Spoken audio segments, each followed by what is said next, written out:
donc Saint-Maur dans la Première Guerre mondiale. Alors, pour tout vous révéler des coulisses de la brochure culturelle, le programme des Mardis de l'Histoire était fini, ça ne s'invente pas, doit être rendu à la com le 1er avril. Et donc, le sujet a été défini, vous avez bien compris, très en amont. Alors, quand je l'ai proposé et quand on en a discuté avec Pierre Gigon, eh bien, je savais qu'il y aurait des choses à dire sur la Première Guerre mondiale. Et ce n'est pas la première fois, à force devrait le savoir, les archives de Saint-Maur sont d'une richesse absolument infinie et inouïe, ce qui fait que ce soir, je ne vais pas vous parler de Saint-Maur dans la Première Guerre mondiale, mais je vais vous faire l'épisode 1 de Saint-Maur dans la Première Guerre mondiale, et nous allons voir l'année 1914, et croyez-moi, ça va nous occuper déjà un bon moment. L'année 1914, l'illusion d'une guerre courte. Alors, il y aura sans doute et certainement des épisodes ultérieurs. Réponse le 1er avril prochain, si je suis toujours à la tête des Mardis de l'Histoire. Il se passe quelques petits trucs en mars, donc il reste évidemment des incertitudes. Avant de commencer, je tenais aussi, puisque je vous ai dit que les archives municipales étaient d'une inouïe richesse, mais j'ai eu beaucoup de chance de profiter des richesses inouïes également de la famille Toiti, qui a très aimablement accepté de les partager avec moi. Et donc, vous verrez quelques petits éléments qui apparaissent à droite à gauche et qui éclairent d'un jour nouveau, puisque certes, les archives municipales sont riches d'archives évidemment institutionnelles, mais les archives privées donnent un autre éclairage. Donc, Saint-Maur, en 1914, a environ 40 000 habitants quand la Première Guerre mondiale éclate. La mobilisation se déroule globalement dans le calme, même si la ville connaît quelques légers troubles, comme un peu partout, évidemment. Comme partout, la population croit en une guerre courte, et l'on espère que les perturbations économiques seront effacées aussi rapidement que les conséquences des inondations de 1910. Cependant, la guerre se prolonge et la ville de Saint-Maur doit s'adapter. Alors, la mobilisation, vous le savez, je vais quand même faire un petit rappel historique. Suite à l'assassinat de l'archiduc héritier d'Autriche, François Ferdinand, à Sarajevo, le 28 juin 1914, les tensions montent en Europe. Le 1er août, l'Allemagne décide la mobilisation générale de ses troupes. Et peu après, le même jour, le gouvernement français décrète à son tour la mobilisation générale. À 16h30, le tocsin sonne à Saint-Maur et les pompiers, après avoir claironné la générale, placardent à près de 60 endroits l'avis de mobilisation générale pour le 2 août. D'après Édouard Bled, la population, après l'avoir lu, rentre chez elle sans un mot. Alors, depuis la loi Clisset du 27 juillet 1872, tous les Français doivent le service militaire. En 1914, après un service militaire de 3 ans, les jeunes hommes sont versés dans la réserve jusqu'à l'âge de 34 ans, puis sont versés dans l'armée territoriale jusqu'à 41 ans, et enfin dans la réserve de l'armée territoriale jusqu'à 48 ans. Après le service actif, les hommes reçoivent un livret militaire qu'ils doivent garder et où se trouve fixée une feuille indiquant la procédure à suivre en cas de mobilisation, en particulier le jour de départ et le lieu où il faut se rendre. La mobilisation en France se déroule jusqu'au 18 août. Les premiers mobilisés furent les hommes de la réserve territoriale, donc les plus âgés, qui dès le 1er août sont chargés de garder jour et nuit les voies de chemin de fer qui traversent la commune. L'armée, dans le même temps, réquisitionne aussi les chevaux et les vaches. Les propriétaires de chevaux, et vous voyez ici une affiche et un avis qui a été placardé dans les rues de Saint-Maur, les propriétaires de chevaux classés sont invités à présenter leurs animaux munis d'un bridon, d'un licol et d'une longe, sans aucun délai à 13h, place d'Armes à Saint-Maur, devant la commission militaire d'achat. En 3 jours, plus de 250 chevaux sont réquisitionnés. Le préfet demande que les vaches laitières, si possible, ne soient pas réquisitionnées. Le 3 août, l'Allemagne déclare la guerre à la France. La mobilisation prend alors des couleurs dramatiques. La mobilisation touche tous les hommes capables de porter les armes, y compris les pères de famille, veufs, avec charge d'enfants en bas âge. 6000 Saint-Mauriens se retrouvent ainsi mobilisés, et il n'y a eu, a priori, aucune défection. Auguste Marin demande ce qu'il convient de faire des enfants abandonnés par les pères veufs. Le préfet répond de les envoyer à l'hospice 74 rue d'Enfer Rochereau à Paris. Les hommes rejoignent leur régiment de rattachement. Ainsi, le frère d'Édouard Bled est incorporé à Paris dès le premier jour. 12 000 soldats, dans le même temps, ont stationné à Saint-Maur durant la période de la mobilisation. Ils sont logés dans les écoles maternelles et primaires ou occupent des entrepôts comme celui d'une scierie avenue de la République, ou encore sont logés chez l'habitant. Il faut bien évidemment les nourrir. Quand ils sont logés chez l'habitant, les habitants doivent les nourrir. Autrement, la municipalité prépare des repas. Les soldats qui sont mobilisés à Saint-Maur ou qui attendent leur mobilisation en transit partent en fonction des nécessités, de jour ou de nuit, rejoindre les troupes de première ligne. Quant aux chevaux qui ont été réquisitionnés, ils sont parqués avec leur attelage sur les places de la ville, ce qui interdit parfois la tenue des marchés et ce qui pénalise bien évidemment la population. Alors, quelles sont les réactions de la population devant ces événements ? En dehors d'une déclaration patriotique du maire Auguste Marin, nous n'avons que quelques témoignages épars. D'après Raymond Radiguet, dans Le Diable au corps, les fenêtres des maisons sont pavoisées.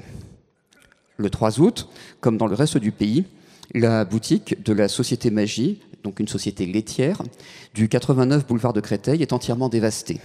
La devanture a été mise en pièces, les débris emportés par tout le monde. Il ne reste plus que 4 murs de ce qui était une laiterie. Quelques jours plus tard, c'est au tour de celle du 131 avenue du Centenaire de subir le même sort. Le rideau de fermeture en fer avec son mécanisme est brisé, les glaces et les parties en bois de la devanture ont été complètement arrachées, cassées. La boutique est également en ruine. De même, les publicités Cube de cette même société doivent être retirées sur ordre du préfet, comme vous avez ici un petit télégramme tiré des archives. Alors, ces saccages sont le fruit de la rumeur que la Société Magie serait allemande et pratiquerait l'espionnage. C'est évidemment ignoré que Magie est suisse, qu'elle est spécialisée dans l'alimentation et que le saccage a eu pour unique conséquence la ruine des femmes qui tenaient boutique. Madame Pelletan, propriétaire de l'immeuble de l'avenue Centenaire, écrit ainsi à Auguste Marin pour lui demander de l'aide. Je cite : « Française et veuve, ayant mon fils unique parti pour combattre à la frontière, je réclame de vous toute l'assistance qu'il vous sera possible de me donner en pareil cas. » C'était sa seule richesse. Ces événements poussent le maire à demander 200 hommes pour lutter contre les émeutiers, et en même temps, le départ de nombreux chefs de famille favorise agressions et cambriolages. Ainsi, M. Serre, qui est locataire d'une propriété 66 rue Saint-Hilaire, offre 20 francs à la commune et demande, en échange, que l'on surveille sa propriété où il n'y a plus personne, sa femme et son fils ayant regagné Paris. De même, une dame qui a quitté Saint-Maur pour accompagner son mari à Fontainebleau, avant son départ pour le front, demande au maire de surveiller sa maison. Par ailleurs, plusieurs réactions individuelles ont laissé trace dans les archives. Tout d'abord, une déclaration de Naudin, qui est adjoint au maire à l'époque, et qui doit répondre à l'ordre de mobilisation, et qui fait ses adieux à ses collègues du Conseil par ces mots, je cite, « J'ai le grand désir, même la persuasion, que nous sortirons vainqueurs de cette suprême épreuve et que notre belle France, que nous aimons tous, sera toujours le plus beau et le plus riche pays du monde. » Alors d'autres vont réagir différemment, et voici un extrait d'une lettre d'Hélène Doublet, une ouvrière, qui demande au président de la République l'autorisation de s'engager comme soldat pour tenir un fusil avec baïonnette, car elle se sent capable de s'en servir courageusement, aussi bien qu'un homme pour défendre la patrie. Alors je vais vous le lire parce que c'est écrit un peu petit. « Monsieur le Président de la République, j'ai si peu de chance que j'aurais encore le malheur que la présente ne vous parvienne. Hélas ! Que ne suis-je un homme? Je n'aurais pas à tracer ces lignes, car je serais heureusement aux frontières à faire mon devoir. Mais Monsieur le Président, je ne suis qu'une femme, donc je ne puis être soldat. Et pourtant, il me semble que je ne perdrai pas mon temps sur le champ de bataille.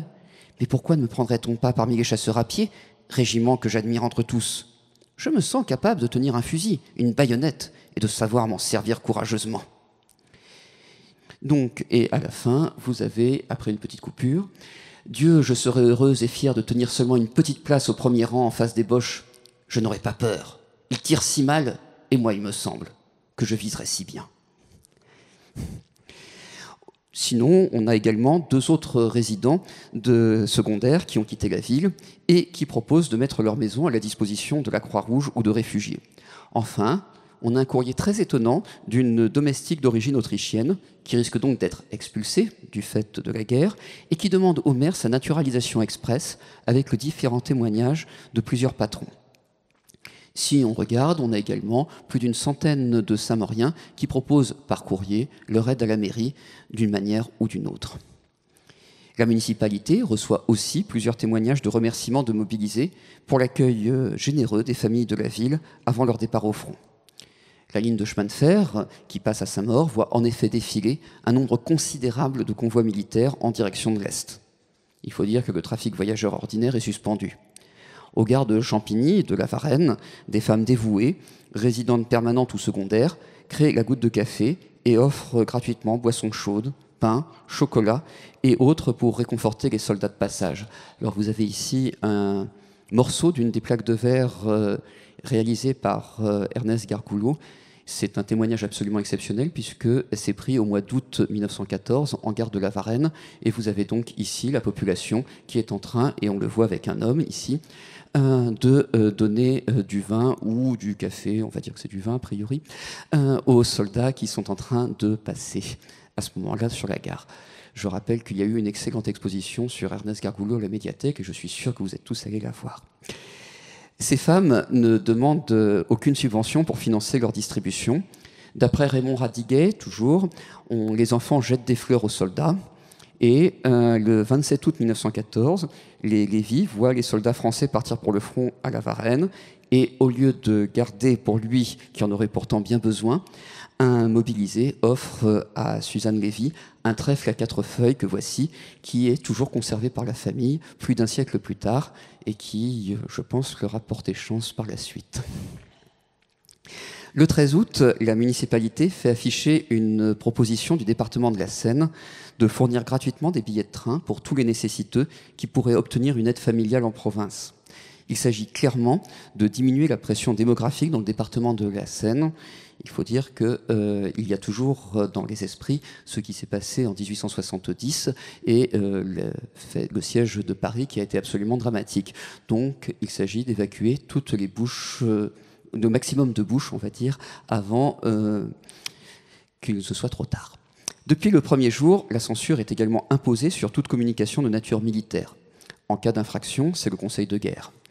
La presse publie donc uniquement le communiqué du grand quartier général qui laisse croire au succès de nos troupes sur tous les fronts.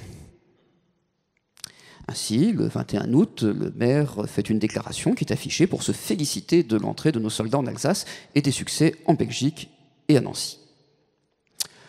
On peut donc imaginer la surprise des habitants le 29 août quand ils apprennent la menace sur Paris et donc sur Saint-Maur. Le gouvernement quitte la capitale le 2 septembre et les autorités militaires incitent les civils à faire de même. À Saint-Maur, des familles entières partent en Normandie par chemin de fer avec interdiction d'emporter beaucoup de bagages.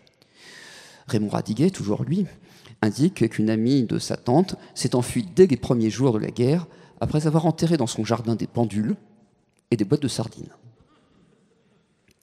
De même, dans Le Diable au corps, il raconte qu'on fait croire à sa jeune sœur qu'il va y avoir un voyage qui va se faire à bicyclette qui est finalement abandonné en raison du succès sur la Marne, ce qui d'ailleurs désole largement les jeunes frères de Raymond Radiguet puisqu'ils auraient espéré pouvoir aller voir la mer en vélo et que ce voyage est abandonné. Le 6 septembre, Madame Badier, qui habite au 11 avenue du Rocher, et qui s'est enfuie le 2 septembre à Lyon-sur-Mer avec ses 6 enfants et sa bonne, en emportant ce qu'ils avaient sur eux, eh bien, demande au maire quand elle peut rentrer en toute sécurité, et en attendant, lui demande de faire suivre son courrier. La pression des armées allemandes favorise évidemment la montée d'un patriotisme de plus en plus intransigeant et qui prend des formes totalement diverses. La première forme, c'est évidemment l'abandon de tout esprit critique. Dans une proclamation officielle, Auguste Marin dénonce ainsi tous ceux qui remettent en cause les informations gouvernementales sur le succès de nos armes et font courir ainsi de fausses nouvelles. En réalité, sans doute, une interprétation réaliste de la situation, à savoir la retraite de nos troupes. Dès les premiers jours de la mobilisation, de courageux anonymes dénoncent auprès des autorités militaires, ou auprès du maire, des hommes, je cite, en bonne santé et qui ne sont pas partis à la guerre. Ainsi, on a, le 6 août 1914, une lettre de protestation de Xavier Cotz, qui habite 4 allées Sainte-Geneviève à la Varenne, imprimeur à Paris, car on ne cesse de le calomnier. Il est de la classe 1894, il a donc 40 ans, et il est requis de se mettre au service du gouverneur de Paris avec sa voiture. Il a une magnifique de l'âge. Son fils est parti au 12e régiment d'infanterie à Soissons, et il est dénoncé comme non mobilisé. Il est absolument outragé dans son honneur. Pourquoi une telle dénonciation ? On peut s'interroger. Certainement parce que son nom a une légère consonance allemande. Peut-être d'autres choses. Le 2 décembre 1914, vous avez une lettre anonyme de 33 noms d'hommes, avec adresse, qui aurait échappé à la mobilisation et qui est envoyée au préfet de la Seine, qui va donc demander à la ville une vérification. Alors, je vous l'ai mise parce que c'est quand même quelque chose d'assez extraordinaire.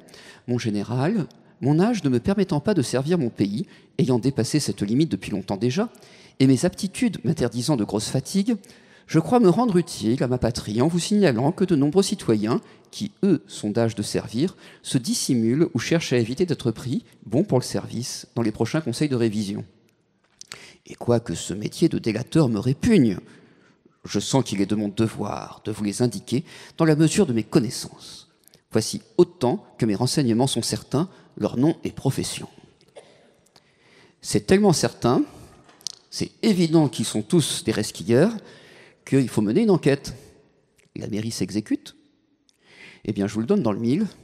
Tous, sans aucune exception, sont en situation régulière, soit trop âgés, soit mobilisés, et quasiment jamais exemptés. Bref, un tissu d'ânerie. Toujours en décembre, un courrier anonyme, évidemment, est adressé à Auguste Marin pour dénoncer le passage parfaitement normal dans la territoriale d'un habitant de la Pie. Monsieur le maire, nous apprenons que par votre protection, monsieur Émile Schopfer, demeurant 23 rue Labattu, vient de passer dans l'armée auxiliaire. Cet homme n'a aucun cas de réforme, aussi nous sommes bien décidés à nous adresser à monsieur de qui de droit et à réclamer justice et éclaircissement sur cette affaire. La ville de Saint-Maur est calme, mais la population, écrit comme ceci, pourrait bien vous demander des comptes de cette injustice. Sympathique, n'est-ce pas ? Le 2 octobre, pour couper court au bruit malveillant, la fabrique de liège aggloméré, qui se trouvait à ce moment-là avenue Saint-Louis à la Varenne, est dans l'obligation de publier un communiqué dans le journal L'Union régionale, qui est le journal de Saint-Maur, pour signaler qu'elle est bien française et que 5 de ses membres sont au feu. Le 9 octobre, le ministre de la Guerre demande une vérification des sursis pour les réserves de l'armée territoriale. Pour maintenir le ravitaillement ou le fonctionnement de service, il faut inviter les hommes de la réserve à trouver des remplaçants pour permettre leur recrutement. Il faut dire que les premières semaines du conflit ont été particulièrement meurtrières. En effet, du 5 au 12 septembre, selon Raymond Radiguet, on entend tonner au loin les canons de la bataille de la Marne. On est quand même assez loin, mais heureusement pour la France, c'est la victoire. La France est sauvée au prix de milliers de morts et de blessés, et parmi eux, de nombreux Saint-Mauriens. Ainsi, 6 morts dans le seul petit quartier d'Édouard Bled et plusieurs blessés graves, dont son frère. Le journal, l'Union, donne le 5 octobre une liste des blessés de Saint-Maur.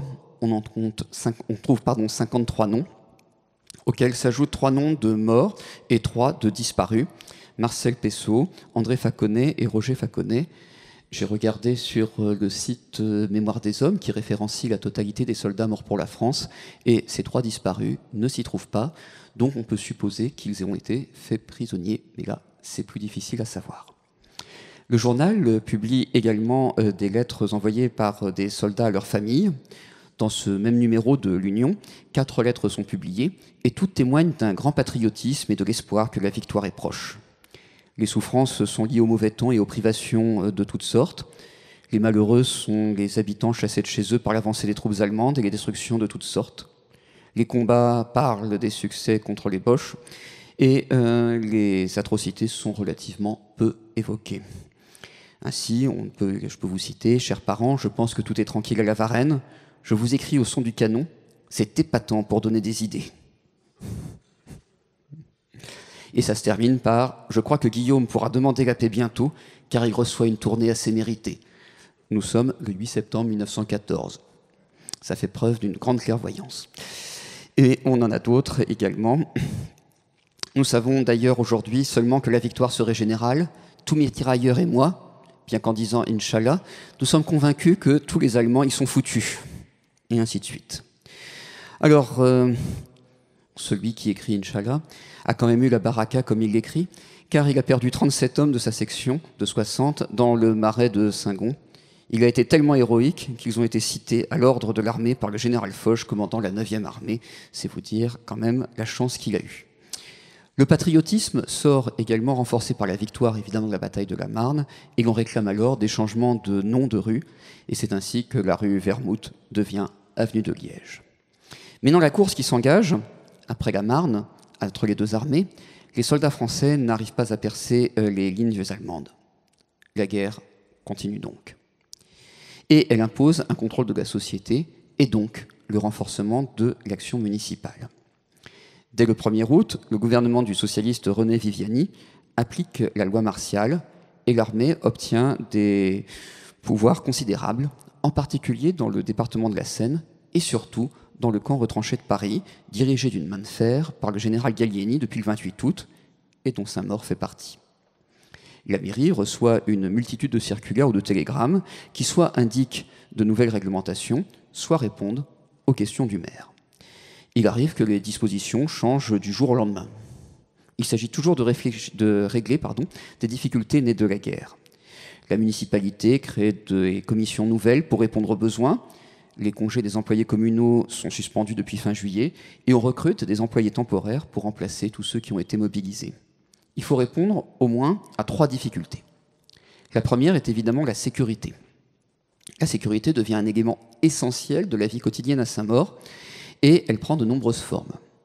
Il faut se prémunir contre les bombardements éventuels et donc on invite les habitants à construire des abris pour les alertes, mais ceux-ci vont se multiplier plutôt vers la fin de la guerre, à partir de 1917. Le maire décide de lancer une alerte qu'en cas de menace immédiate, ce qui fait que vous avez de nombreux habitants qui s'inquiètent pour un rien, persuadés qu'il faut s'inquiéter avant que l'alerte officielle ne soit donnée.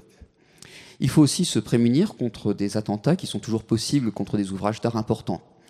Toute circulation sur les ponts au-dessus de la voie ferrée est interdite, ce qui est facile, mais en même temps, les ponts sur la Marne ne sont pas vraiment gardés, alors que des individus suspects, pour reprendre l'expression d'Auguste Marin, ont été aperçus rôdant autour de ces ouvrages. On installe donc des guérites, où on utilise un petit local privé pour abriter les soldats de garde afin de protéger ces ouvrages d'art. De son côté, le maire de Chennevières, le 4 août, interdit toute circulation sur le pont de Chennevières, donc le pont qui relie sa commune à Saint-Maur. Auguste Marin s'interroge sur le bien fondé de cette décision, qui pénalise évidemment gravement les agriculteurs de sa commune, puisque c'est fermé. Il faut également se prémunir contre toute tentative d'espionnage volontaire ou involontaire. Ça, c'est un souvenir aussi de la guerre de 1870, où l'absence de censure avait permis à l'armée allemande de se renseigner sur l'armée française, rien qu'en lisant la presse nationale. C'était très pratique, ils étaient au courant de tout. Ainsi, l'envoi ou la réception de télégrammes ne peut se faire qu'après vérification de l'identité de l'expéditeur ou du receveur. Un visa du maire est même indispensable pour tout télégramme vers l'étranger et ou venant de l'étranger. Les employés des postes sont particulièrement rigoureux, comme le montrent les protestations d'un dénommé Arthur Blumer, citoyen suisse, qui est absolument furieux qu'un conseiller chargé de mettre un visa sur un télégramme ait osé mettre en doute sa nationalité et les qualifier d'allemand. Blumer réclame des excuses et menace de protester auprès des autorités helvétiques, tellement son honneur a été attaqué. Les voitures automobiles ne peuvent circuler que menues d'un laissez-passer. La circulation dans les communes de la banlieue de Paris est soumise à de nombreuses restrictions avec obligation de sauf-conduit. La circulation des cyclistes et des automobilistes est interdite, par exemple, de 20h le soir à 4h le lendemain matin, et même pendant les heures autorisées, il est possible d'être contrôlé par des militaires. Entre le 9 août et le 21 août 1914, la mairie délivre plus de 5000 laissez-passer. Or, les sentinelles des petits postes demandent le 22 août le renouvellement de tous ces laissez-passer. Auguste Marin estime que la demande est légèrement abusive et souhaite donc que seuls les laissez-passer délivrés entre le 1er et le 9 août soient renouvelés. Mais même avec un laissez-passer, on risque d'être arrêté. Donc, il faut se prémunir aussi contre toute tentative éventuelle de coup de force défaitiste. C'est la menace du refus de la guerre par les pacifistes ou les anarchistes, dont les principaux noms avaient été inscrits dans un petit carnet afin de les arrêter au moment de la déclaration de guerre, et qui évidemment ne l'ont pas été puisqu'il ne s'est pas passé grand-chose. Les armes qui se trouvent dans les mairies doivent être envoyées à la police judiciaire au 36 quai des Orfèvres, fin août 1914, et le 6 septembre de la même année, on invite les particuliers à déclarer leurs armes que la police viendra chercher pour les déposer à la caserne de Vincennes. Enfin, il faut se prémunir contre les cambriolages qui semblent se multiplier. Le 14 août 1914, Pierre Libaud, résident à 21 avenue Charles Floquet, c'est l'actuelle avenue du maréchal de Lattre de Tassigny, écrit à Auguste Marin « Monsieur le maire, ayant rejoint mon corps de mobilisation et ayant envoyé toute ma famille en province, je vous aurai une grande obligation de bien vouloir faire noter que la maison que j'habite, 21 avenue Charles Floquet, renferme encore tous mes meubles, ceci afin de prévenir tout étonnement de la part de votre administration devant cette maison devenue déserte, et aussi pour vous demander de vouloir bien assurer la sauvegarde de ce qui m'appartient dans la mesure de vos moyens. » Alors, pour faire cela, Auguste Marin met en place, dès le 4 août 1914, des milices formées de volontaires pour veiller la nuit dans les différents quartiers de la ville. Ces hommes sont recommandés par les comités de quartier et portent un brassard, et on a entre 600 et 800 volontaires qui se sont déclarés. Vous avez ici, en plus du brassard, des petites cartes signées d'Auguste Marin qui montrent que telle ou telle personne, avec son adresse, est affectée à la milice. Alors, il y a un règlement qui est rapidement mis en œuvre. On a des consignes générales. Le rôle des vigiles est de venir en aide à la police régulière pour assurer la sécurité des personnes et des propriétés à Saint-Maur. Deuxième article, les vigiles volontaires doivent se garder d'empiéter sur les droits de police générale conférés aux gendarmes et agents de la police régulière. Leur rôle se borne à faire circuler dans les rues de la ville des rondes appelées à rassurer les habitants et à décourager l'audace de malfaiteurs éventuels. Les vigiles ne doivent intervenir que dans les cas de flagrant délit, escalade ou effraction de clôture, attaque contre les personnes, service d'ordre et de premier secours en cas d'incendie. Et ils doivent répondre aux appels au secours, évidemment, faits par les habitants. Ils ne doivent ni arrêter, ni interroger aucune personne, et ils ne doivent pas arrêter non plus les véhicules. Et enfin, toute intervention devra être suivie d'un rapport détaillé envoyé à la mairie de Saint-Maur dans la matinée qui suivra cette intervention. Le règlement indique que les vigiles doivent évidemment avoir la plus grande courtoisie dans leur rapport avec les habitants, ça va de soi. Donc, chaque milice est sous la direction d'un conseiller municipal et chaque ronde fait un rapport circonstancié, comme je vous l'ai dit, qui permet de dénoncer les agissements de tel ou tel. Comme ici, je vous ai mis un extrait d'un des rapports qui est parvenu jusqu'à nous. À 8h30, M. Lacôte, c'est l'auteur du rapport, M. Lacôte, a prié M. Desmarais, débitant quai du Parc, de fermer son débit, ce qu'il a fait. À 10h, le débit étant allumé à l'intérieur, les volets n'étant pas mis, j'ai prié M. Desmarais de fermer la lumière. À cette demande, M. Desmarais nous a répondu par des injures et des menaces en présence des cyclistes de la première ronde. Et nous avons constaté à 10h15 la sortie d'un homme. Il n'avait pas fermé son débit. Dans la partie supérieure, c'est un garde qui défend l'usine des eaux de Saint-Maur. Et donc, dans la partie supérieure que je ne vous ai pas mis ici, eh bien, il rapporte que comme l'employé de l'usine des eaux n'avait pas eu le mot de passe et le nom de code de la soirée, eh bien, il n'a pas pu rentrer dans l'usine pour vérifier que tout allait bien, parce que l'employé lui a dit « j'ai pas le code, c'est pas le bon, tu restes dehors ». Et donc, il le signale aussi en disant que c'est pas normal. Le 4 septembre 1914, un mobilisé demande que sa maison à la Pie soit surveillée contre les pillards. Habitant votre pays depuis fort longtemps, je crois être l'interprète de beaucoup de mes amis pour vous exprimer l'idée suivante, qui est celle prédominante, surtout l'esprit de ceux qui restent aussi bien que ceux qui partent par crainte des Allemands. Moi-même, mobilisé dans un régiment d'artillerie de Versailles, je ne peux assurer la garde de ma maison et de celle que des voisins ont confiée à nos soins. Ma femme, seule avec un petit enfant, reste. Qui, à la pie, les préservera contre les ennemis et surtout contre les pillards et les maraudeurs qui ne manquent déjà pas et ne manqueront encore moins de venir de forcer les portes des maisons que beaucoup ont quittées. Nous serions heureux de voir dans notre coin une police un peu plus sérieuse que celle qui existe actuellement, mieux armée pour aller contre ces mauvaises gens qui en toute guerre et tout temps existent. Signé un groupe de riverains de l'Api. Là encore, on est glorieusement anonyme. Le 5 septembre 1914, un groupe d'habitants de la Varenne écrit au maire pour parler des bruits qui courent de la mise au pillage des maisons abandonnées par leurs propriétaires. Alors, je vous ai mis quelque chose, je ferai un petit commentaire. Vous avez le courrier qui est là derrière. Je vais vous le lire.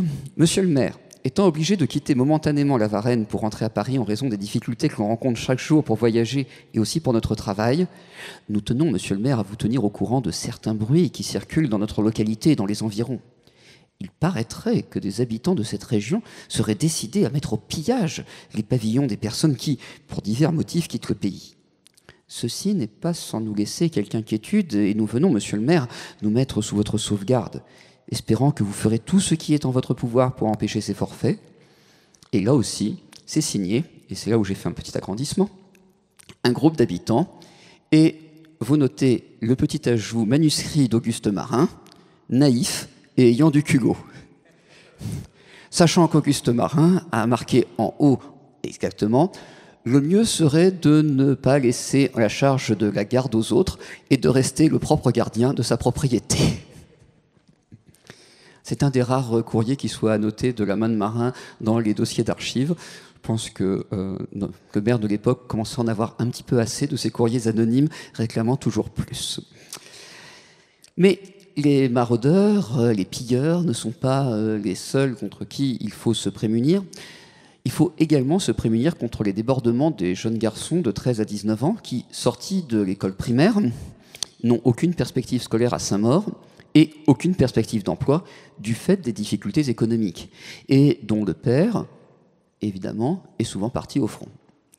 Le 24 octobre, un arrêté leur interdit donc toute circulation à bicyclette dans la commune, sans une autorisation du maire, et Auguste Marin est très gentil, sauf le dimanche. En même temps, la municipalité crée un cours professionnel. Le vendredi 6 novembre, 2 réunions sont organisées, l'une qui réunit 180 jeunes, l'autre 50 à 60 personnes, pour apporter des conseils sur ce qu'il convient de faire. Et le lundi suivant, 9 novembre 1914, un atelier école est ouvert dans l'immeuble Bourdignon, rue du Pont de Créteil, et qui accueillait auparavant une pension de jeunes filles. Les jeunes gens ont été classés par profession. Le plus bienveillant et encourageant accueil a été trouvé auprès de plusieurs commerçants et industriels qui ont bien voulu prendre qui dans son atelier de maroquinerie, qui dans son atelier de carconnerie, et ainsi de suite. On a même un autre industriel qui est bien connu puisqu'il reste son usine avenue Joffre, du Tourlot, qui accepte d'ouvrir ses ateliers de serrurerie et de quincaillerie à ces jeunes afin de les former et de les faire travailler.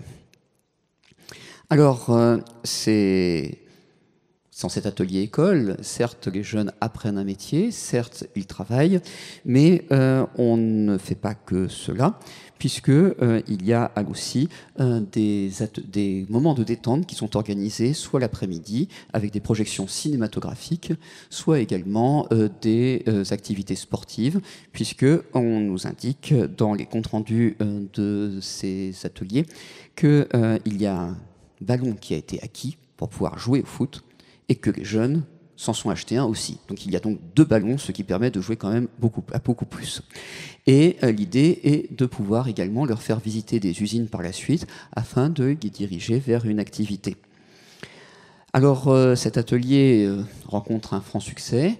Auguste Marin le fait savoir, et on a ainsi la visite de plusieurs sénateurs, Mascureau, Delon, Clémany, qui viennent voir comment ça fonctionne, qui sont absolument ébahis, et qui ont envoyé 100 francs pour faire fonctionner cet atelier dès leur retour à Paris, tellement ils étaient heureux de cette initiative.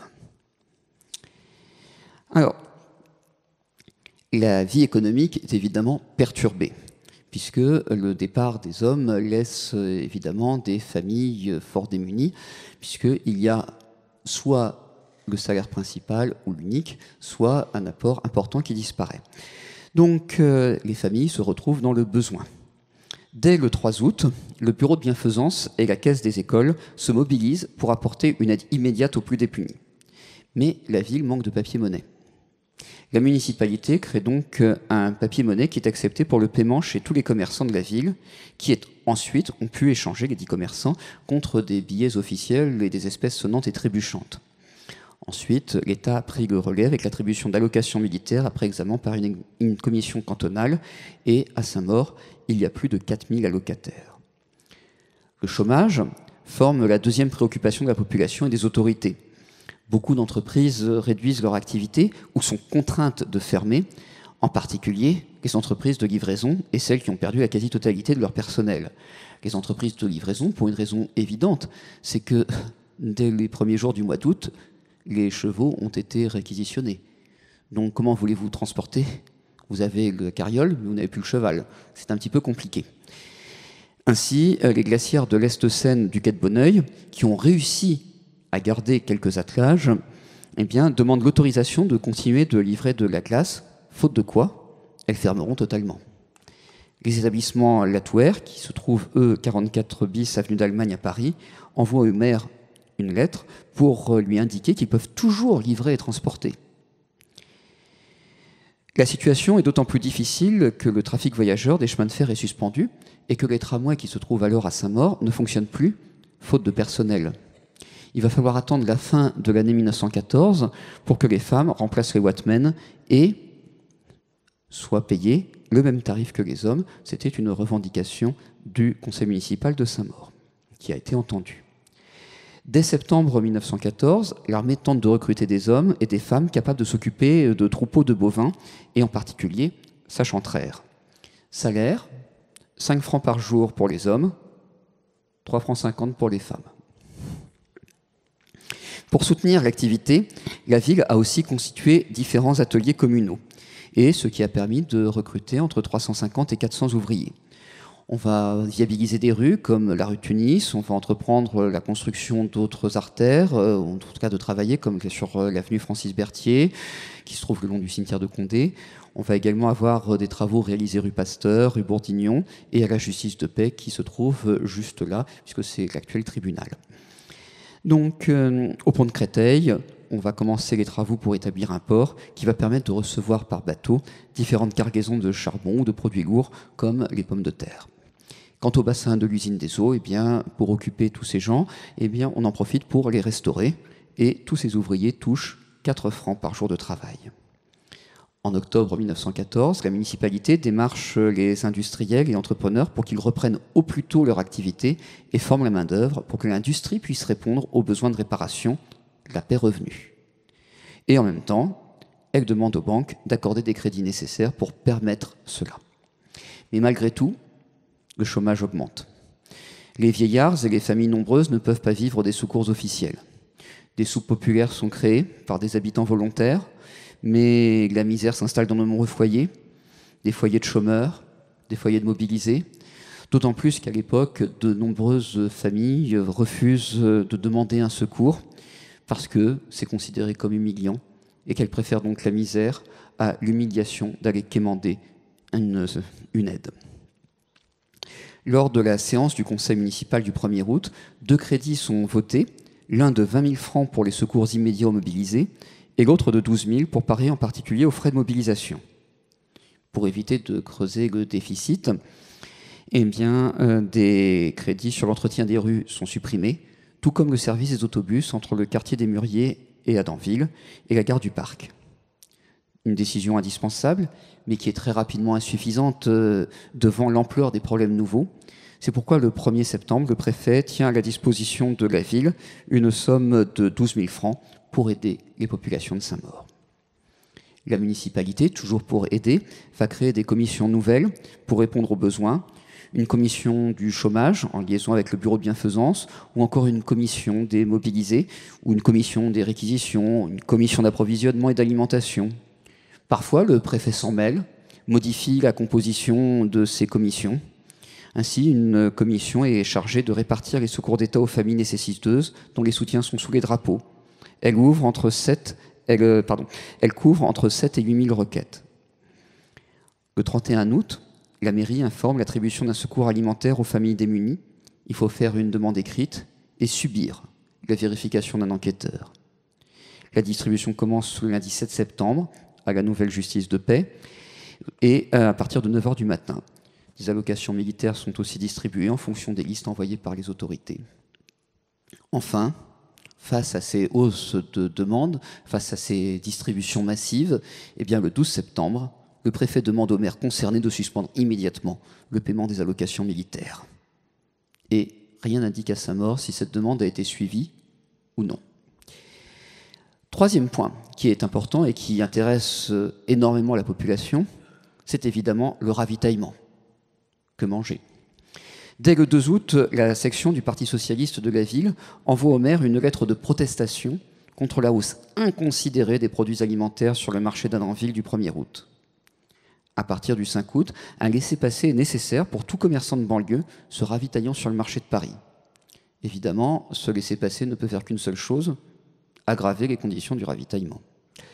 Ce qui fait que très rapidement, les marchés de la ville connaissent une baisse importante de leur activité, soit du fait de la mobilisation des commerçants, ben oui, les hommes sont partis au front, soit par suite du manque de moyens de transport, avec la fermeture du pont de Geneviève, c'était pratique, et avec ces laissez-passer, soit par manque de marchandises, soit enfin, je le rappelle, à cause de l'occupation des lieux par les autorités militaires qui y font stationner les chevaux et du matériel d'artillerie.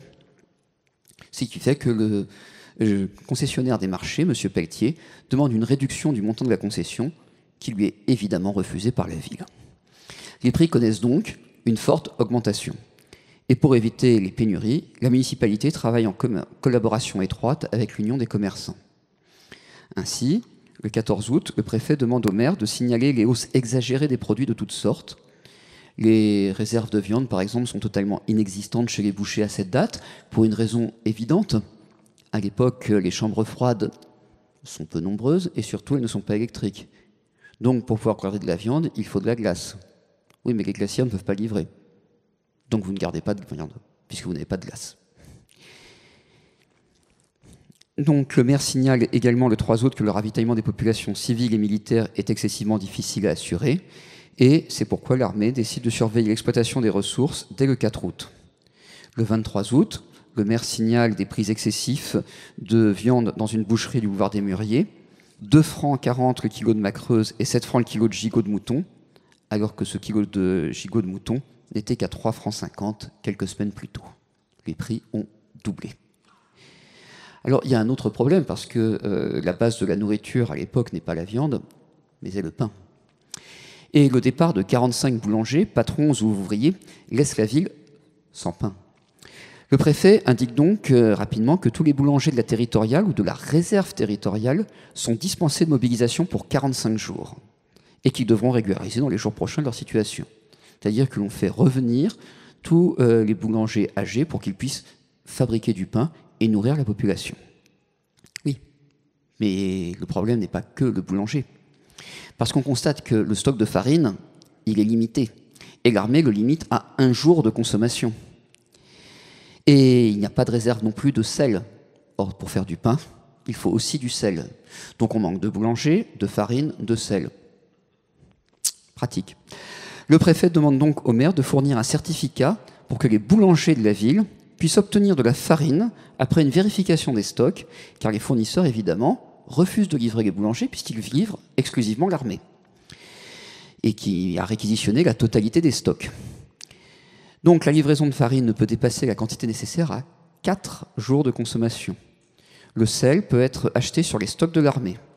Et ensuite, durant tous les mois qui suivent de 1914, on va avoir différentes instructions sur la vente de sel, sur les différents points de vente qui sont indiqués, également pour les farines, sachant que toute demande des boulangers doit être visée par le maire, qui doit aller vérifier personnellement de la conformité de la demande. De même, maintenant qu'on a les boulangers, la farine, le sel, eh bien, il va falloir aussi trouver du bois pour faire fonctionner le four. Et donc la ville doit s'arranger pour réussir à trouver des fournisseurs et des vendeurs de bois. Enfin, pour limiter la consommation de pain, eh bien, on décide de supprimer et d'interdire la vente, je cite, des pains de fantaisie, c'est-à-dire autre chose que les pains traditionnels, genre exemple le pain de fantaisie, ça peut être du pain de mie. Et il est interdit également de livrer le pain à domicile. Et c'est pourquoi un couple va écrire à Auguste Marin pour protester, car il ne peut consommer, pour des raisons médicales, que du pain liégeois rassis. Et les boulangers ont interdiction d'en fabriquer.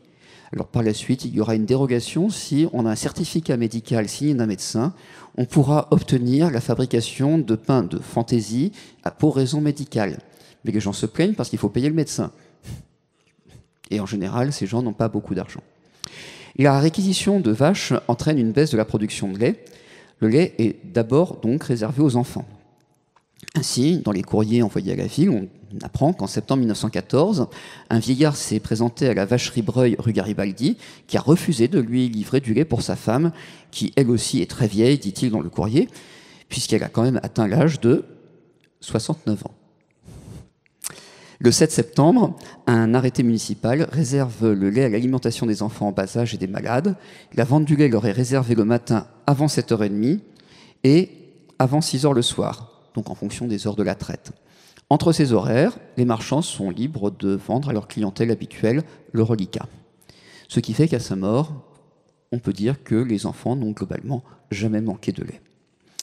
Pour mieux maîtriser la gestion de la population, la préfecture demande que l'on organise un recensement de la population la dernière semaine d'août et réclame les résultats. Oh, la ville a un peu de temps, pour le 1er septembre. Donc, on a évidemment vu la rapidité, ça pose quelques petits soucis, puisqu'on a un agent recenseur qui a quand même insulté un habitant, puisque ce dernier, qui avait été réformé, eh bien, a été traité de lâche et de traître devant témoins. Vous imaginez bien, on se retrouve comme précédemment, avec une atteinte à l'honneur de la personne qui réclame donc réparation et écrit pour se plaindre, à juste titre.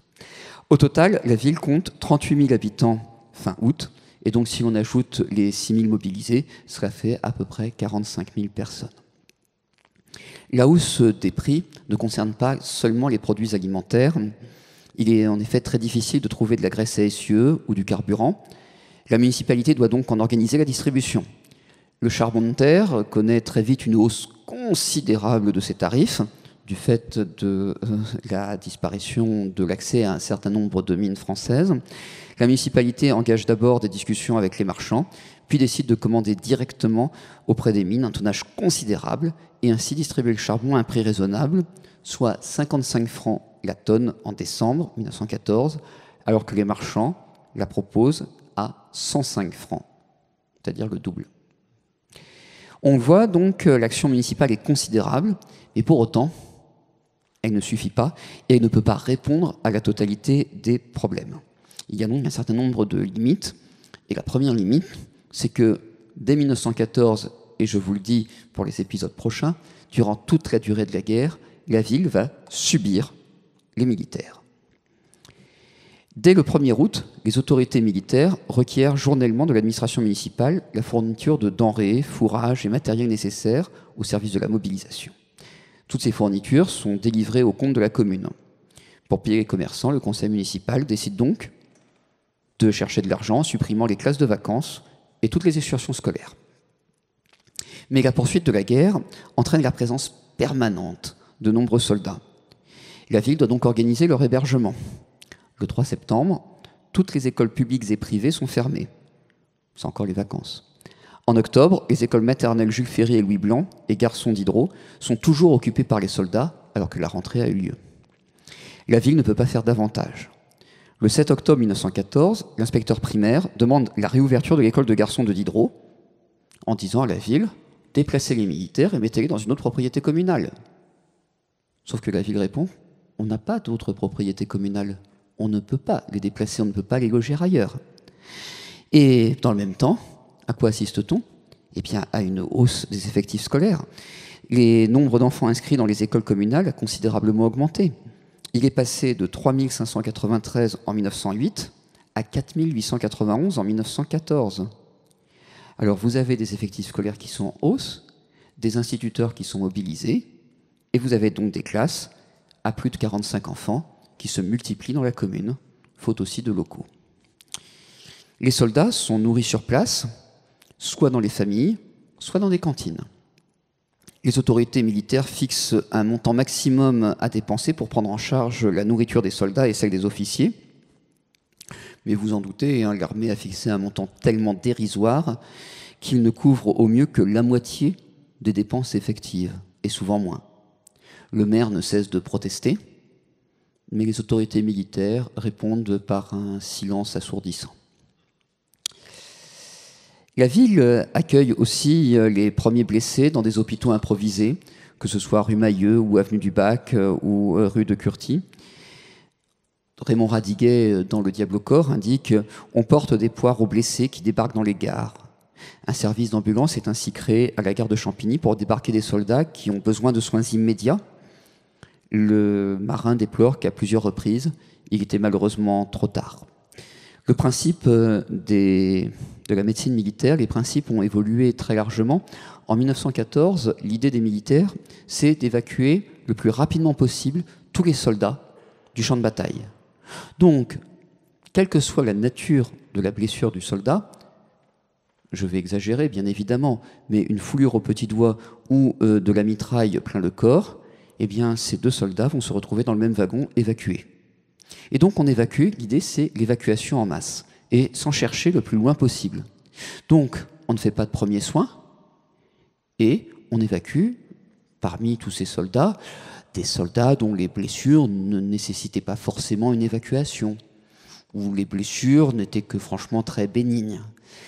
Et donc c'est comme ça que ça se passe pendant toute l'année 1914, ce qui entraîne un nombre de décès considérable, puisque les soldats grièvement blessés ne reçoivent aucun soin, sont mis dans des wagons à bestiaux, transportés sans soin et sans surveillance sur des dizaines ou des centaines de kilomètres. Évidemment, quand on ouvre le wagon, le résultat était prévisible. Je précise que les doctrines sur la médecine militaire vont très fortement changer durant toute la Première Guerre mondiale et vont évoluer, mais ce n'est pas le thème de cette conférence, donc je referme la parenthèse. Il y a des dames de la Croix-Rouge aussi qui vont accueillir chez elles un certain nombre de soldats convalescents. Et il y a également des familles qui vont dire qu'elles peuvent recevoir leurs proches qui ont été blessés, mais pour cela, il faut que le maire se déplace et certifie que les familles peuvent recevoir leurs blessés et qu'elles peuvent fournir soins et nourriture. Le 18 septembre, la ville envoie au préfet une liste d'établissements susceptibles d'accueillir des blessés, des malades ou des convalescents. Alors vous avez ici une carte d'identité de l'Union des femmes de France avec, donc c'est la carte d'Yvonne Lévy, qui a participé comme infirmière à plusieurs hôpitaux militaires, à commencer par celui du 78 avenue du Bac, tandis que sa mère, Suzanne, s'engage à l'hôpital de la Triple Entente au 16 avenue de Curty, que nous verrons dans un instant. Hop, ça c'est celui de l'avenue du Bac, mais on reviendra. On a plusieurs hôpitaux, hein. On en a un 15 rue Mailleux, qui peut accueillir 30 lits, le 78 de l'avenue du Bac, 30 lits aussi, et le 16 avenue de Curty, une trentaine de lits. Et puis on a d'autres établissements secondaires qui vont accueillir d'autres blessés. Ces hôpitaux militaires vont changer d'adresse pour certains au cours de la guerre, d'autres vont rester utilisés pendant toute la durée de la guerre, comme ceux de l'avenue Mailleux, qui vont perdurer de 1914 à 1918. Donc, je vous montre ici une photo exceptionnelle du 78 avenue du Bac et de l'hôpital, où vous avez une petite flèche qui vous indique où se trouve Suzanne Lévy. Et vous avez ici une autre photo non moins exceptionnelle du 16 avenue de Curty. Alors l'immeuble existe toujours, on le reconnaît à peu près. Le terrain est, me semble-t-il, un petit peu plus petit aujourd'hui et qui a été transformé en hôpital. C'est l'hôpital de la Triple Entente qui, lui, ne durera pas toute la durée de la guerre. Alors le 6 novembre 1914, des permissions agricoles sont données pour faciliter en particulier les labours. Mais le maire doit veiller au départ des permissionnaires une fois les travaux achevés. Il n'est pas question que ces soldats qui ont obtenu l'autorisation de quitter le front pour labourer en profitent pour rester quelques jours de plus auprès de leur famille. En même temps, la municipalité soutient l'organisation d'un vestiaire auxiliaire à l'Eden Cinéma, qui se trouve place de la gare de Champigny. Ce vestiaire reçoit tous les dons de vêtements chauds et de vêtements de rechange pour permettre l'envoi sur le front de paquets de linge. On demande aux donateurs de faire un paquet de 30 cm sur 30 cm, enveloppé dans une bonne serviette, solidement cousue et contenant une chemise molle sans col, un caleçon, une ceinture de flanelle de 2,50 m de long avec 3 épingles de nourrice, 2 mouchoirs de poche, 1 ou 2 serviettes, un bonnet de coton ou un passe-montagne, une paire de chaussettes en laine, une paire de lacets de souliers, un morceau de savon, du chocolat et du tabac. Et il faut préciser sur l'étiquette que le linge est pour un homme de taille soit petite, soit moyenne, soit grande. Alors, autre élément, il s'agit d'exalter le patriotisme collectif et la ville doit répondre à une montagne de demandes individuelles. Dès l'annonce de la mobilisation le 1er août, lors de la séance du conseil municipal, Auguste Marin prononce 2 discours, l'un pour dénoncer l'agression allemande et le second pour faire l'éloge de Jean Jaurès assassiné et défendre l'unité nationale. Le 2 août, Marin lance un appel au calme et à la solidarité.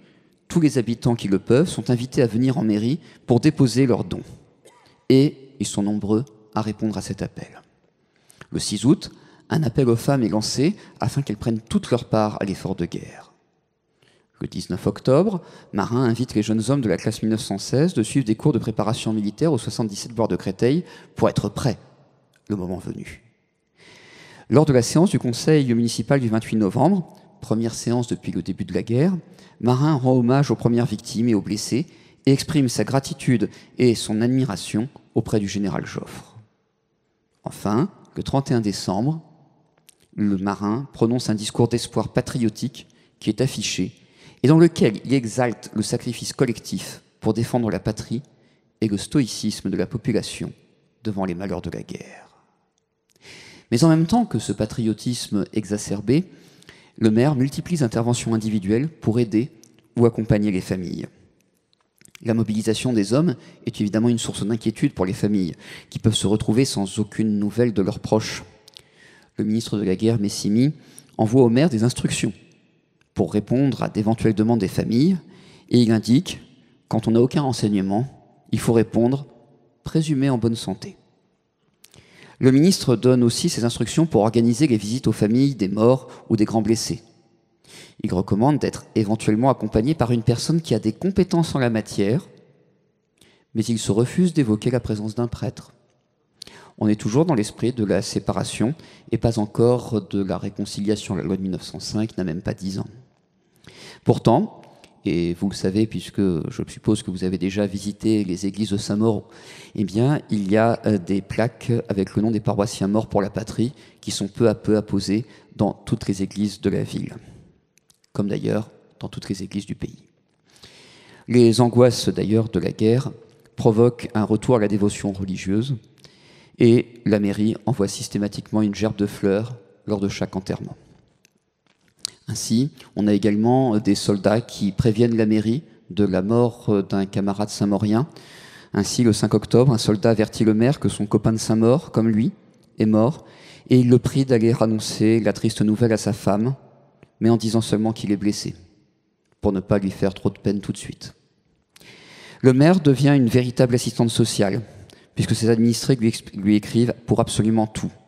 Ainsi, on lui écrit le 8 août pour demander une subvention, pour payer un voyage entre Ménac et Saint-Maur pour le départ d'un petit garçon, afin que sa mère puisse travailler après le départ du père. Le 24 septembre, M. Voisin, qui est le directeur de l'institution de jeunes gens du 45 rue Saint-Hilaire, demande à pouvoir donner des cours dans son institution car il ne trouve pas de professeur. Il est âgé de 46 ans, a 3 enfants à charge et aussi ses beaux-parents. Il est prêt à faire le garde sur la ligne de l'Est, mais avec des horaires qui lui permettraient de continuer à donner des cours. On lui donne satisfaction. Le 2 octobre 1914, les personnes souhaitant un retour chez elles sont autorisées à revenir avec un laissez-passer et après un contrôle rigoureux d'identité. le maire reçoit des montagnes de demandes d'aide financière. Le 3 octobre, la Société amicale des anciens élèves de Saint-Maur, centre qui a mis à la disposition des hommes de garde de la gare de Saint-Maur-Créteil et du Parc, son local, écrit au maire pour qu'il demande une exonération du paiement à la société Est-Lumière qui a relevé les compteurs et qui veut faire payer l'amicale pour une consommation d'énergie dont elle n'est pas à l'origine, puisque ce sont les gardes qui l'ont fait. Le maire lui donne satisfaction. Enfin, le 3 novembre 1914, par exemple, le maire écrit à des collègues de province pour obtenir des nouvelles des familles de soldats qui sont en convalescence dans les hôpitaux de la ville. Quand il écrit à des communes qui sont à la limite du front dans le nord de la France ou dans l'Est, le maire répond qu'il a un peu autre chose à faire que de répondre à ces demandes et que c'est excessivement compliqué vu que les gens ont fui, ce qui me semble être logique. Donc, on a également Madame Grosse qui habite au 62 boulevard de la Marne et qui demande au maire de se préoccuper du sort des familles de 2 soldats en convalescence chez elle. Conclusion, est-ce que dans ces conditions, la vie normale est possible à Saint-Maur en 1914 ? Oui et non. La ville va tout faire pour essayer de garder un semblant de normalité. Elle va continuer à payer et à subventionner les voyages d'études pour les jeunes élèves qui poursuivent leurs études à Paris, dans les lycées parisiens. Elle va continuer à essayer de veiller à l'entretien des rues et des bâtiments communaux. Mais comme si la guerre n'existait pas, on a l'huissier de Saint-Maur qui délivre 300 protets à des commerçants, des entrepreneurs qui sont partis et qui n'ont pas pu payer les factures. Ils ne sont pas là, ils protestent, parce que le gouvernement a autorisé le report des paiements au 31 août, mais l'huissier, il délivre quand même ses bons à payer. Et le tribunal, consulté par le maire, indique que l'huissier est parfaitement dans son droit et que tous ces gens n'ont qu'une seule chose à faire, payer. Le préfet de la Seine refuse que les employés des postes de Saint-Maur bénéficient des mêmes avantages que ceux de Paris, et en particulier du même montant des primes, alors même qu'Auguste Marin en avait fait la demande. Mais la vie à Saint-Maur est absolument impossible, puisque la guerre bouleverse la vie des familles comme la vie de la cité. La guerre a provoqué ainsi l'arrivée de 700 à 800 réfugiés venus de Belgique ou du nord de la France, rien qu'à Saint-Maur. Il faut donc les loger. Plusieurs propriétaires absents de Saint-Maur proposent leur logement pour recevoir ces malheureux, en demandant que l'on respecte bien évidemment leur intérieur. Mais il n'est pas rare que des maisons soient occupées illégalement. Et comme les soldats sont très nombreux, ils occupent aussi des propriétés privées. Les guinguettes des bords de Marne, ainsi que tous les restaurants qui se trouvent sur les bords de Marne, et en particulier à Lappy ou près du pont de Bonneuil, ont été réquisitionnés dès le début de la guerre et vont accueillir un nombre incalculable de soldats durant les 4 années. Mais on a aussi des propriétaires qui ont des mauvaises surprises. Ainsi, la famille Meyer, originaire d'Alsace et ayant opté pour la France en 1871, était retournée dans sa famille en Alsace en juillet. Monsieur Meyer réussit à rentrer rapidement. Il rejoint son régiment et il met sa maison, 73 avenue du Bac, à la disposition de la municipalité. Quand quelques mois plus tard, Madame Meyer parvient à rentrer chez elle, elle constate que sa maison est entièrement vide et a été intégralement saccagée, soit par les réfugiés belges qui ont été accueillis par la mairie, soit par les militaires qui l'ont occupée ensuite. Le 14 août 1914, le paiement des loyers est suspendu jusqu'à la fin de la guerre. Or, à Saint-Maur, plusieurs retraités vivent uniquement du versement de ces loyers. Alors, s'ils acceptent que les familles de mobilisés ou de chômeurs ne payent plus, ils trouvent absolument scandaleux qu'un agent de police refuse de payer, et que ce même agent de police incite même ses voisins à faire pareil. C'est ainsi qu'une pauvre veuve de 69 ans écrit dans ce sens au maire dès le 17 août. Elle se retrouve absolument sans aucun revenu. Les aides fournies par la mairie sont également parfois détournées. Le 27 août 1914, un garde-pêche dénonce ainsi le comportement de femmes de mobilisés qui, après avoir touché les bons de secours en mairie, ce que je vous ai montré tout à l'heure, sont allés les boire au bistrot. Ce qui est, normalement, rigoureusement impossible. Il faut donc la complicité du bistrotier qui va ensuite échanger les bons chez un autre commerçant qui, lui, peut accepter les bons contre des produits alimentaires. Il n'y a pas que les femmes qui sont coupables, il y a aussi celles et ceux qui leur ont servi à boire. Enfin, la présence de nombreux militaires, vous vous en doutez, entraîne le développement de la prostitution. C'est ainsi qu'on apprend, au gré des courriers et des lettres de dénonciation, qu'une femme de mobilisée se livre à la prostitution avec 3 autres femmes dans son pavillon. En décembre 1914, une femme qui a 2 filles se prostitue avec des soldats, est régulièrement en état d'ivresse et laisse ses filles dans un état de saleté absolument repoussant quand elle ne les bat pas. En conclusion, à la fin de l'année 1914, la ville fait ses comptes. Elle doit faire face à la diminution de ses ressources, alors que la population a augmenté.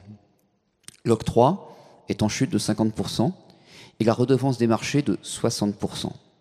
Elle reçoit certes une aide exceptionnelle du département, plus de 120 000 francs, mais le préfet indique qu'il est absolument nécessaire de faire des économies.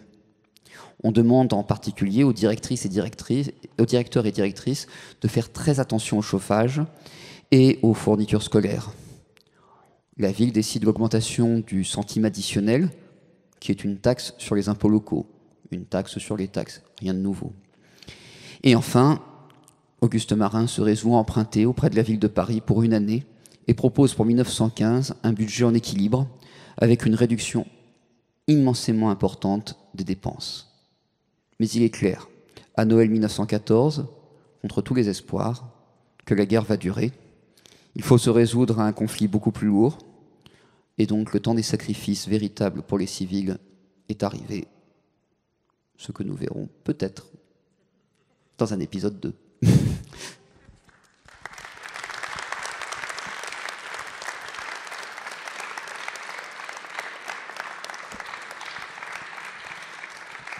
Merci et bravo Aurélien pour cette riche conférence qui en annonce d'autres qui seront sans doute tout aussi riches. On y voit l'impréparation de la guerre. Les militaires le savaient très bien, mais les politiques en avaient décidé autrement. On voit également qu'on ne possédait aucun plan pour la population civile. Et Auguste Marin, à ce titre, semble avoir une action assez au-dessus de celle de ses collègues qui l'ont d'ailleurs admiré pour cette action. Et c'est la guerre qui amène les femmes au travail avec les infirmières, les institutrices, les employées et ouvrières dans les usines, en particulier d'armement. C'est une grande transformation, effectivement, mais c'est étonnant d'avoir autant de richesses à ce sujet. Je voulais noter une chose, les pillages que craignent les habitants, c'est directement un héritage de la guerre de 1870, où la ville totalement abandonnée, puisque toute la population était réfugiée à Paris, a été livrée à un pillage en règle de tous les pavillons. On disait couramment que dans la ville, il ne restait plus que les pillards, les traîtres et les espions. Qui veut poser des questions ?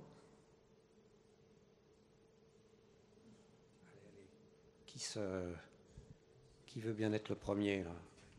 Je suis sûr que vous avez des quantités de choses à dire.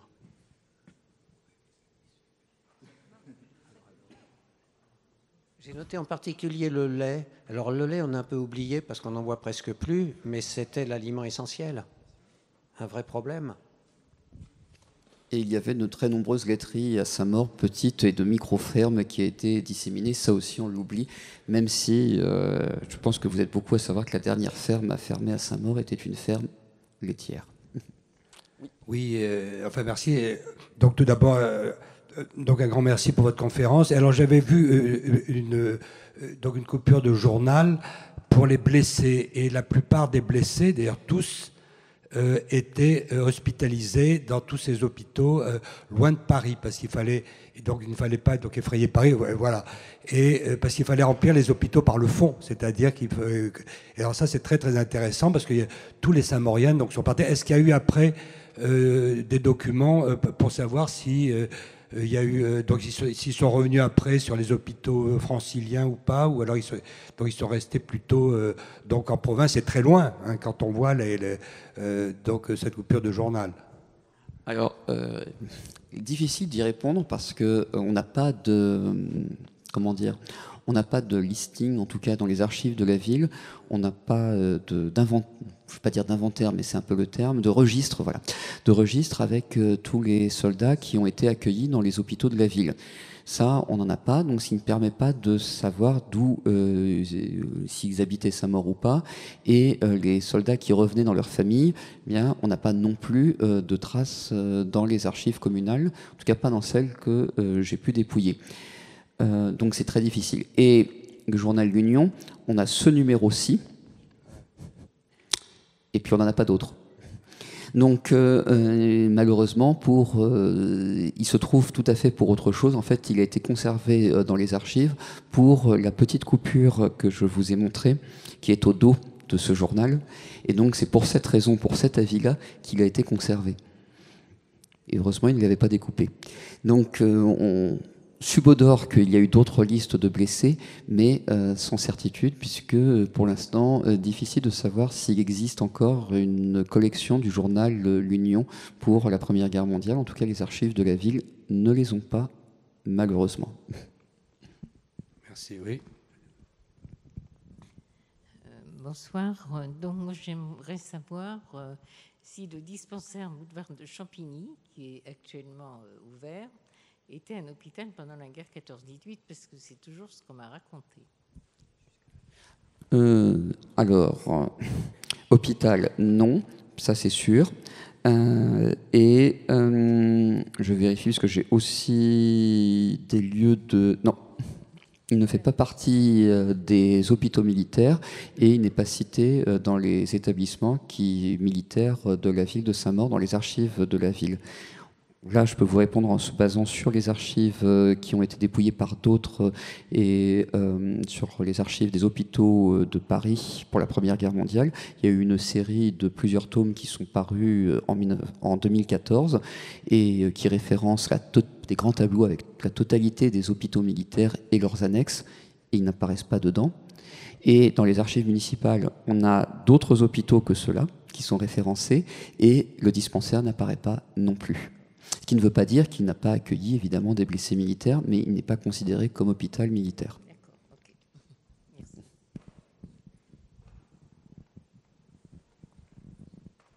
D'autres questions?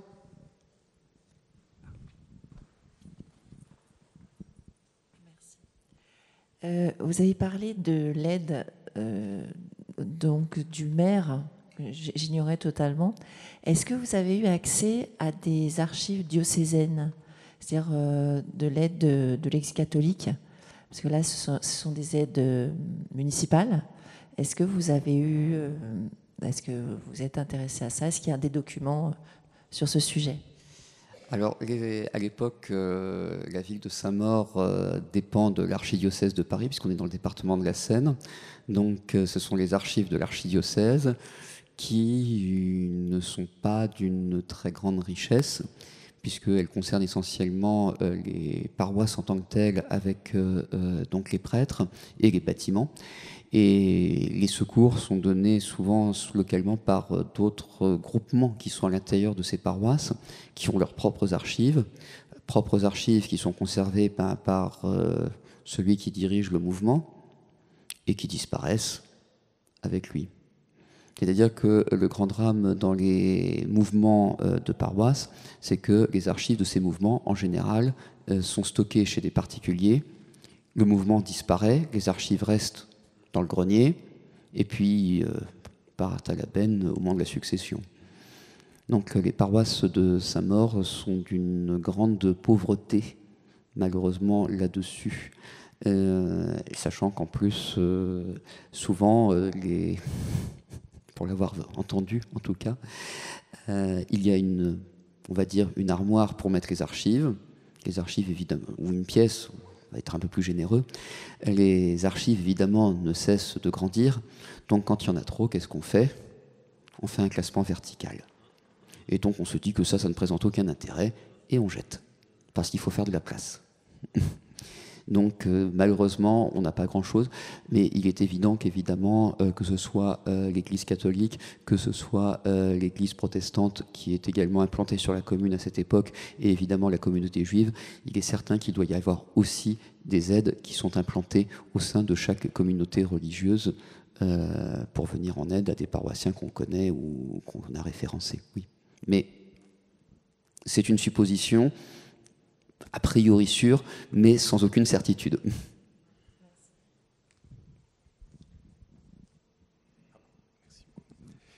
Est-ce que l'on sait comment les familles étaient informées des décès? Est-ce que c'était systématiquement un membre de la mairie ou les autorités militaires qui venaient informer les familles? A priori, c'est le maire qui est chargé de ça. Surtout dans les communes comme Samara.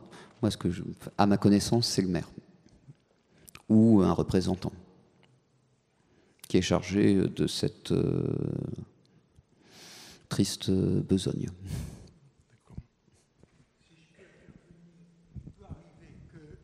Des gens apprennent que leur mari, une femme apprend que son mari est peut-être décédé.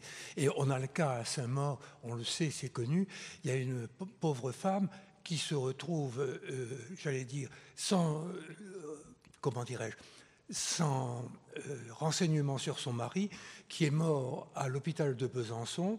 L'hôpital a d'abord dit qu'il était vivant, puis a dit qu'il était mort, et il était véritablement mort. Et donc, cette pauvre femme, elle a eu 15 jours après un mot du maire, comme quoi, oui, toutes mes condoléances. C'était pas terrible. Alors, on a aussi un autre cas, et on en parlait avec des membres de la famille de Nicole Gérard-Mangin à l'occasion de l'inauguration de la rue, enfin de la villa Nicole Gérard-Mangin. On a aussi un cas spécifique qui est les personnes qui sont portées disparues. Et ça, finalement, c'est le pire pour les familles, parce que on vous annonce qu'un de vos membres proches est porté disparu, vous ne savez pas s'il est prisonnier, ou s'il est mort, ou s'il est blessé. Alors, vous raccrochez à l'idée qu'il est blessé, qu'il est dans un convoi quelconque quelque part, puis normalement, là, vous avez une réponse quelques semaines plus tard, oui, on l'a retrouvé, il est blessé. Bonne nouvelle. Deuxième choix, déjà moins drôle, il est mort. Mais au moins, vous le savez. Et puis, à la fin de la guerre, il y a des quantités, mais c'est des milliers de familles qui étaient toujours sans nouvelles après la libération de tous les camps de prisonniers. Et donc, en 1920-21, l'armée a déclaré mort des quantités impressionnantes de soldats qui, jusque-là, étaient portés disparus. 1921. Vous imaginez, votre mari, votre fils, on vous annonçait qu'il est porté disparu dans les premiers mois de la bataille de la Marne en 1914, et ce n'est qu'en 1921 seulement qu'on déclare qu'il est mort. Et pourquoi est-ce qu'on en parlait avec la famille de Nicole Gérard-Mangin? Parce qu'une partie habite près de Verdun, et il nous racontait qu'il ne se passe pas une année sans que des plaques de soldats remontent à la surface. Et donc que l'on ait la certitude qu'il soit vraiment mort. Et donc là, dans ce cas, l'armée, il y a un médecin légiste qui fait des recherches pour retrouver les descendants et leur dire, là on a la certitude qu'il est mort puisqu'on a retrouvé sa plaque. Donc chaque année, il y en a à peu près plusieurs dizaines quand même. C'est beaucoup, puisqu'on est quand même plus de 100 ans après la bataille de Verdun.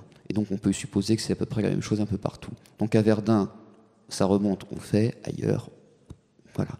Mais c'est pour dire que là c'est vraiment le pire pour ces personnes qui se retrouvent finalement sans information et sans savoir. Ils se doutent bien, mais il reste toujours un infime espoir, sur lequel évidemment on se raccroche parce qu'on espère toujours.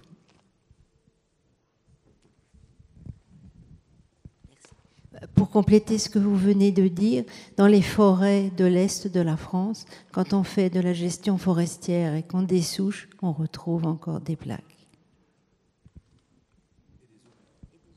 Oui, et de nombreux obus aussi, même s'il y a eu du nettoyage de fait, mais effectivement, c'est très dangereux de se promener, et dans certaines forêts, il est déconseillé de s'éloigner du chemin alors même que sur le chemin, on peut trouver des obus qui ressortent.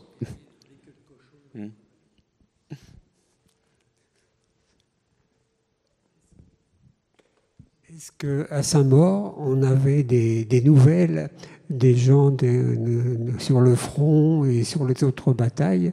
Je veux dire, je pense que la guerre, sans dévoiler la suite, s'est fixée dans les tranchées, ça vient par la suite. Donc, est-ce que le courrier marchait à l'époque? Alors, s'il y a une chose qui a globalement extrêmement bien marché pendant la Première Guerre mondiale, au grand désarroi de l'administration des postes, c'est bien le courrier, puisqu'on n'a jamais autant écrit en France que pendant la Première Guerre mondiale.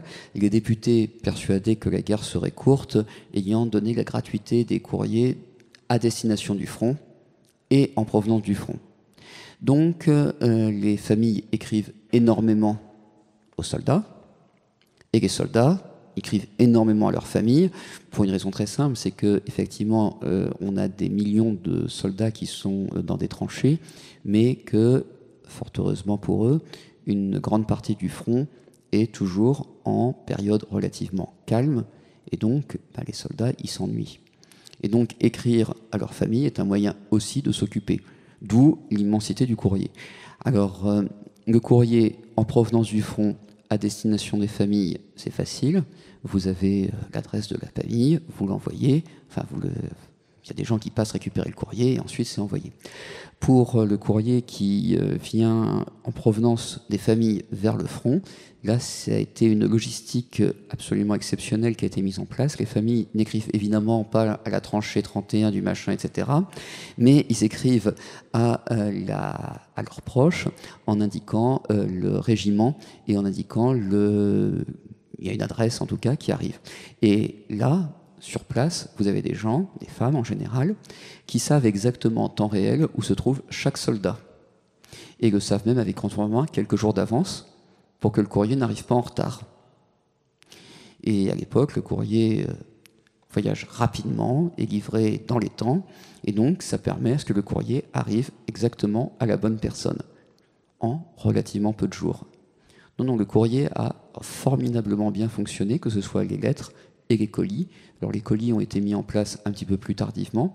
Au début de la guerre, le gouvernement avait refusé les colis parce que c'était déjà compliqué avec le courrier. On n'allait pas rajouter les colis. Puis ensuite, constatant que le gouvernement ne pouvait pas fournir de quoi rassasier le soldat, surtout en hiver, on s'est dit que la famille pouvait envoyer des colis, ce serait pas mal. Donc on a aussi autorisé les colis. Mais l'organisation mise en place est absolument exceptionnelle et a fonctionné magnifiquement.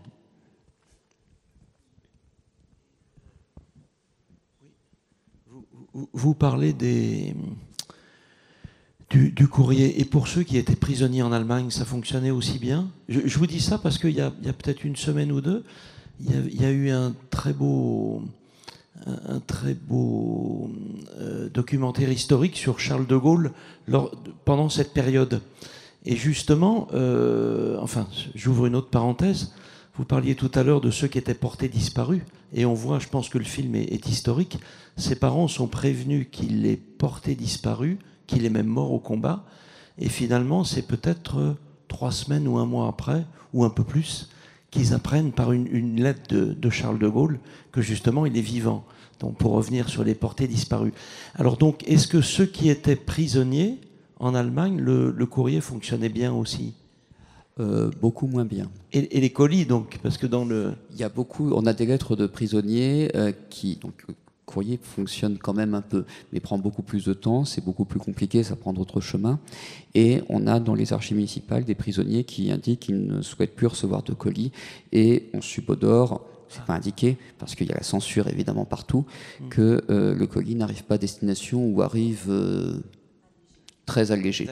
Donc il ne s'agit pas de nourrir les boches. Plus de questions? Bien, bonne soirée, merci. Et puis...